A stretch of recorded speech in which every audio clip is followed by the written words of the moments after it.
मैं आपको बताना चाहता हूं ये क्वालिटी वाला धर्म क्या हो सकता है। हमारे वहां एक सेठ का दृष्टांत आता है, तुम सुन पाएंगे, तुम पागल बन जाएंगे। सेठ ने अपने घर में मंदिर बनाया था और मंदिर बनाने के बाद 2, 3, 4, 5 साल रहा। न मालूम बेटे के मन में क्या दुर्बुद्धि आई। बेटे ने एक बार पिताजी को बोल दिया, पिताजी एक काम करो, या तो इस घर में आप रहो, या तो इस घर में मंदिर रहेगा, या तो आप निकल जाओ। कर्म सत्ता बहुत विचित्र है। उनकी बात मैं रोज करूंगा, मगर अभी एक नशा है, मैं आपको क्वालिटी की बात करना चाहता हूं।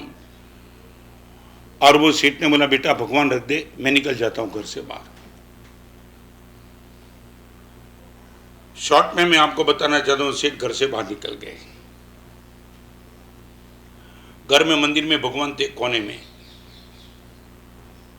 4 साल 5 साल सेठ फेरी लगाते थे, गेहूं ज्वार बाजरी की थैला लगा करके।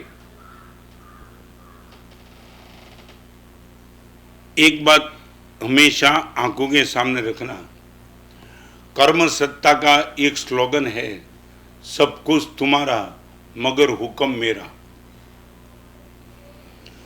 कर्म सत्ता का इस स्लोगन हमेशा आंखों के सामने रखना, सब कुछ तेरा मगर हुक्म मेरा।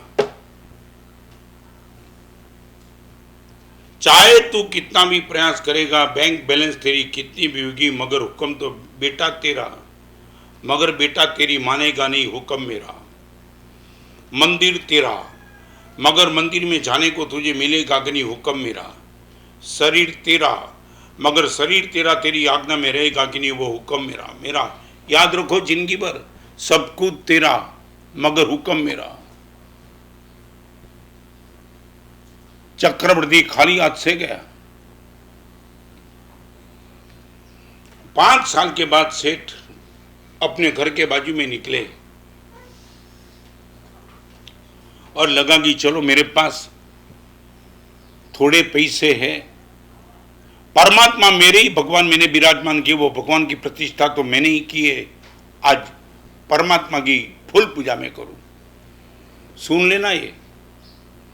और सेठ अपने घर में सीढ़ी अलग थी, वहां से चढ़े। फूल बेचने वाली मालन बैठी थी और मालन ने वो सेठ को देखा, मालन रो पड़ी। सेठ, ऐसे भी दिन आपके जिन में आएगी, मैंने कभी नहीं सोचा था। आपका घर, आपका बेटा, आपके बेटे ने आपको घर से निकाल दिया। सेठ ने बोला, बहन कोई चिंता नहीं, मैं और निखर गया हूं, न बिखर गया हूं न निकल गया हूं, मगर निखर के आया हूं। 5 साल के बाद आया हूं भगवान के पास, ये 2 पैसे ले ले और फूल का हार दे दे।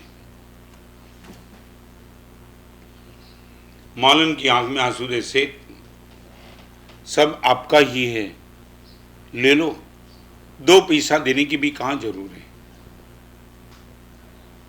न्यायपूर्वक मेरी इनकम है, ये 2 पैसा लेकर ही फूल दे, और 2 पैसा लेकर के वो जमाने की बात हार लेके आए। तुम सुन लेना बराबर।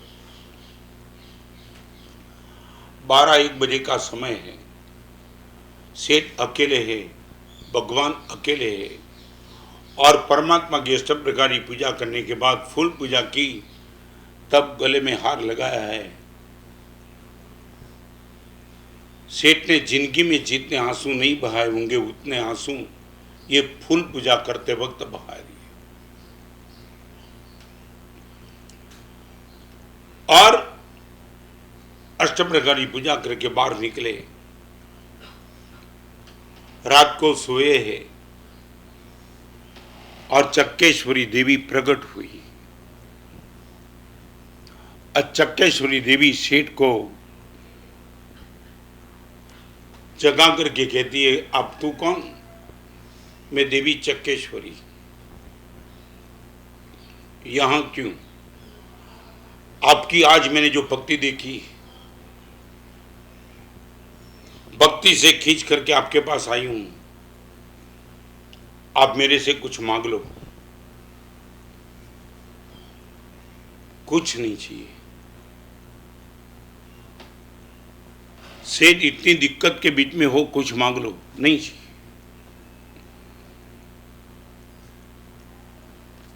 ये घर सेठ आपके घर में आपको प्रवेश मिल जाए, आपका लड़का निकल जाए बाहर, नहीं, कुछ नहीं चाहिए। हजार तरीके की लालच दी, सेठ ने बोला मुझे कुछ नहीं चाहिए। अभी सुन लो, चक्केश्वरी ने सेठ को कहा, सेठ देव और देवी के अमोघ दर्शन होते, माने कभी निष्फल नहीं जाते, आप नहीं मांगेंगे तो मुझे देना ही पड़ेगा। और सेठ ने कहा तू देना चाहती है ना, सचमुच तू देना चाहती है तो मैं और तो नहीं कहूंगा, मगर तेरा इतना आग्रह तो एक काम कर पाएगी। मेरे फूल के जो हार थे ना, हार में जो फूल थे ना, वो मैंने आज पुष्प पूजा की, वो पुष्प पूजा का फल तू मुझे दे दे। चक्केश्वरी देवी ने उपयोग करके कहा कि सेठ अपने फूल पूजा में जो भाव हाइट पे ले गए थे, आपकी फूल पूजा का फल मैं दे नहीं सकती हूं। एक काम करेंगी, मेरे हार में जितने फूल थे उसमें एक फूल का जो फल है वो मुझे दे दे। सेठ आपके भाव इतने ऊपर उठे थे, वो फल भी मैं दे नहीं सकती हूं।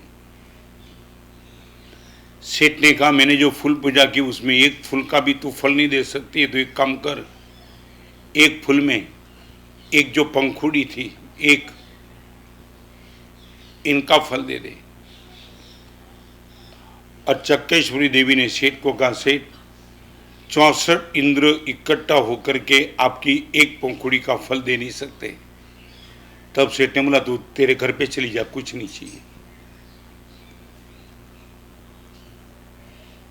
मैं आपको इतना कहना चाहता हूं, बहुत कुछ धर्म करो मगर विथ इंटरेस्ट, विथ उत्साह। क्वांटिटी वाला धर्म जितना भी हो मगर उसमें क्वालिटी इन्वॉल्व कर दो। और तुमने खबर न थी,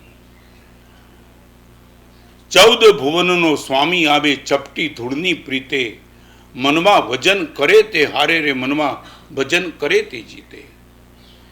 बर्तन दूध का कितना भी बड़ा हो मगर जावन तो एक चम्मच चाहिए। एक चम्मच जावन डालने से पूरा दूध दही में कन्वर्ट हो जाता है। बर्तन दूध का कितना भी बड़ा हो मगर मीठा करने के लिए एक चम्मच साकर चाहिए। रसोई कितनी भी जबरदस्त हो, स्वादिष्ट बनाने के लिए एक चम्मच नमक चाहिए। तो आज मैं आपको इतना कहना चाहूंगा, धर्म करने की ताकत हमारे पास बहुत है। आज का मेरा जो प्रवचन का सब्जेक्ट था वो इतना ही था। एक सब्जेक्ट था बिखर जाएंगे नहीं, निखर जाएंगे। और दूसरा सब्जेक्ट था परमात्मा ने परम करुणा करके उजास तो दे दिया, कर्म सत्ता ने ऊर्जा भी दे दी। अभी मेरी एक जिम्मेदारी है, उत्साह में कैसे पैदा कर दूं एक ऐसा आपका धर्म, और अभी से शुरू कर दो।